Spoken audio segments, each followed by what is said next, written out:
Yeah,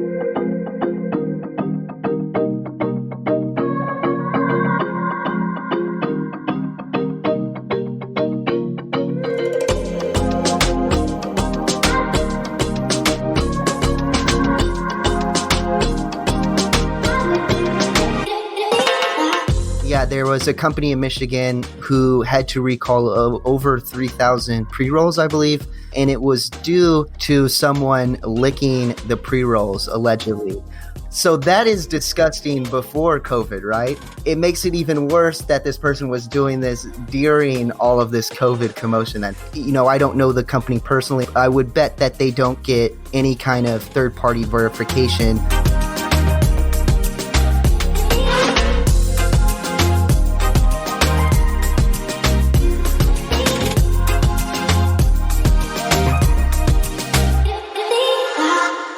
All right, everyone, welcome back to another episode of the Cannabis Corona Report, where we speak to cannabis companies that are succeeding or helping other companies succeed during the global pandemic. And today, we are joined by Tyler Williams, the founder of Cannabis-Safety and Quality. Tyler, welcome to the show. Yeah, thanks for having me. I'm excited. Today's conversation is something that we pretty much take for granted. When we go to the grocery store, we just assume or trust that all the food that we buy is going to be safe. I mean, when's the last time you thought, I sure hope this doesn't make me sick? You just don't think that. It's really pretty cool when you think about it. But making sure that the food we buy is safe, it just doesn't happen by accident. There's an enormous amount of work going on behind the scenes that gives us that peace of mind. And Tyler, you come to cannabis after years of experience working in food safety. So before we talk about cannabis, I want to talk a little bit about how we make sure the food we buy at grocery stores is safe and what happens when it's not. So let's just pick a product like, say, lettuce, which is always in the media. Tell us how you would help a lettuce producer ensure that their produce is safe. And then tell us what happens when things go wrong. Yeah, absolutely. So lettuce is a great example, and I'll probably reference that throughout our conversations that we have today. So you have the regulations and requirements that come from the government, right? And then you have these requirements from various different audit standards and industry standards and best practices. So together, those combine to really formulate all the different requirements that these companies have to meet.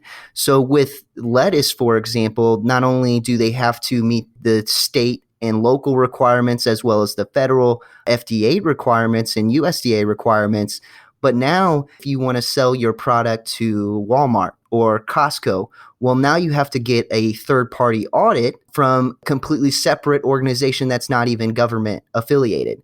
So you're kind of hit with these two essentially governing bodies that just are constantly monitoring your performance and ensuring that things like huge listeria recalls don't happen, right? You just assume that these companies would do it on their own, but there's a lot going on within their company that's easy to miss stuff. So that's probably why the extra layer of third-party protection makes a lot of sense.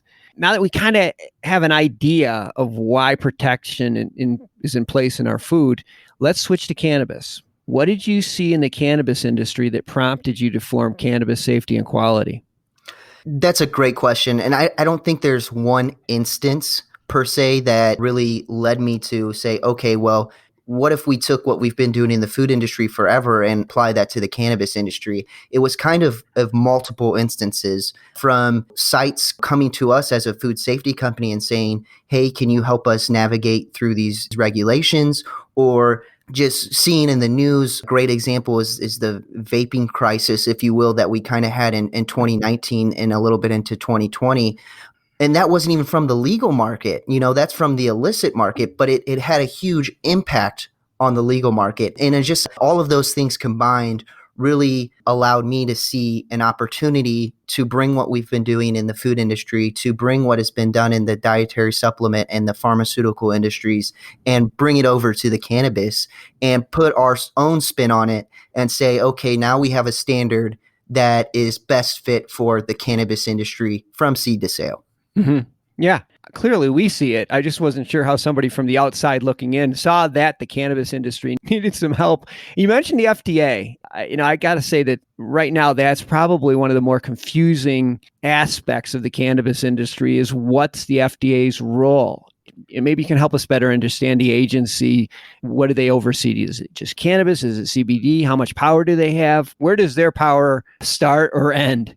Right. So mainly their priority is all the food and beverage that's not covered under the USDA. They also are responsible for pharmaceutical, dietary supplements, medical devices, cosmetics, and then a couple other things as well. They're not really officially in charge of cannabis or even CBD at this point yet. We know that it's coming. We know that hopefully if we ever get to the point of federal legalization, that it will most likely be under the FDA. However, that being said, just taking the food industry as an example, the FDA doesn't have the budget or the resources to go to every single facility every year.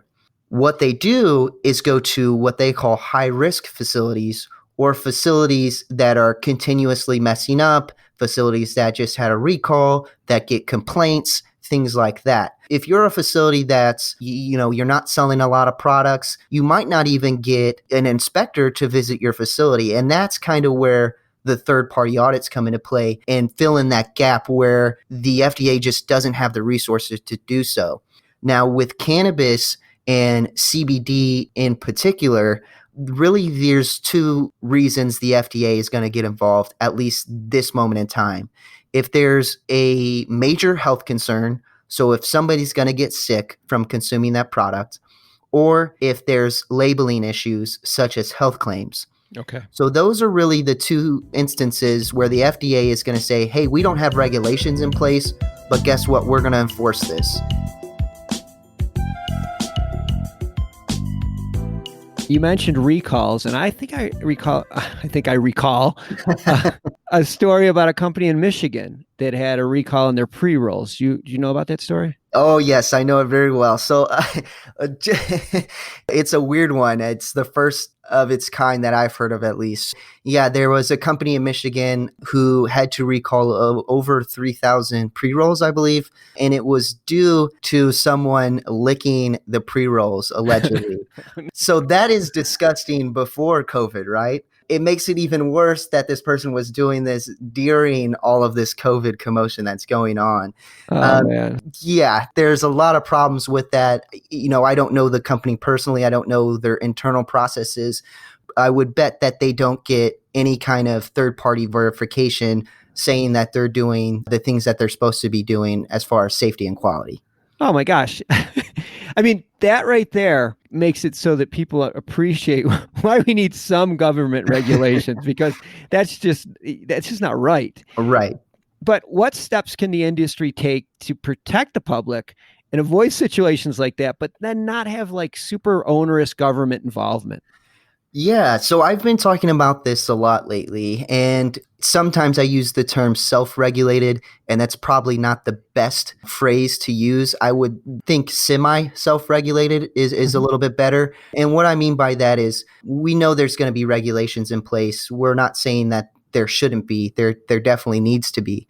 But what we can do in the interim is have this conscious mind as a cannabis grower or manufacturer that, hey, we need to set up programs and policies and procedures in place to ensure that we're producing the most safest and quality product, because one, it's going to make us look better, but two, then we're also not killing anyone, which seems like such a simple thing to do. But, we see recalls every day almost in the food industry, at least. And that's an industry that's been around for a long time. Sure. So with a semi-self-regulated approach, by saying, okay, we're going to take some ownership now, the FDA is not going to step up and give us any guidance. So let's use a standard such as CSQ to build our programs, to implement those programs, and then have a third party come in and verify that we're doing everything that we're supposed to be doing at minimum once a year. Man, Not just making people sick. You don't want to gross anybody out either. I mean, that's Right. Yeah, absolutely. yeah, And that's what's so funny about, to me, kind of getting off topic here, but with the Michigan incident and licking pre-rolls, I mean, how many people have been, smoking with their friends, and of course they're licking the blunt wrap to roll it up, and you pass it to your friend and you don't think anything of it. But it makes it so much more gross when it's a stranger, right? yeah, for sure, for sure. Oh my gosh. Well, you mentioned COVID, and I suspect it's really complicated things. How's it affected your business? Yeah, so from a CSQ perspective, and really more so on the certification bodies who audit against the CSQ standard, is the restrictions on travel. Facilities have heightened visitor policies restricting who can come in and out of the facility. So it makes it a little bit harder for these auditing bodies to go out and perform the audits. The facilities, for the most part, will work with us. There are some that you can tell they kind of just want an excuse to get out of an audit. Yeah. So that does come into play. But from our perspective, a lot of the clients that we work with, they understand the importance of getting these third-party audits and continuing that relationship to ensure that they have the most safest and quality products that they can produce. I think it makes sense. I really do. I think it's one of those things, like you said, nobody really wants to go through an audit, but you certainly don't want to go through a recall. Yeah, and that's one of the things too we try to educate people on in any industry that is heavily regulated or audited. The auditor is always going to be the bad guy. And that's not what they're there to do. They're there to, say, hey, these are the things that I've noticed that are wrong. They can't tell you how to fix them, but at least they give you the direction you need to go. And if need be, you can then either use internal resources to fix the problem or hire an external consultant to fix the problem, however your process might be. But really, that auditor is not there to just say, I got you on something. They're there to help you out, and they want to see these facilities grow and be successful. Okay. And that's how, if somebody wanted to work with CSQ, they would just reach out to you. And yeah, so CSQ doesn't perform the audits. We license out the standard to certification bodies who are accredited to ISO 17065 in particular. But yes, you can go to our website. There's a load of information on there. You can download the standards, the scheme requirements, all for free. I mean, it doesn't cost you anything to start building your own internal processes to the standard. So I encourage people to, at minimum, go and do that. And then when you're ready for that third-party verification and to get that audit, then you reach out to one of our licensed certification bodies on our website and get the audit through them. Oh, okay. That makes sense. That makes sense. We'll have all of Tyler's and CSQ's contact information in the show notes or MJBulls.com. The industry's got a long way to go, but it's nice that we have experienced food safety people like Tyler helping us make sure that the future of our industry is safe and everybody that uses any of our products remain healthy. So, Tyler, appreciate all of the work that you're doing, and thanks for keeping us all safe. Yeah, thanks for having me.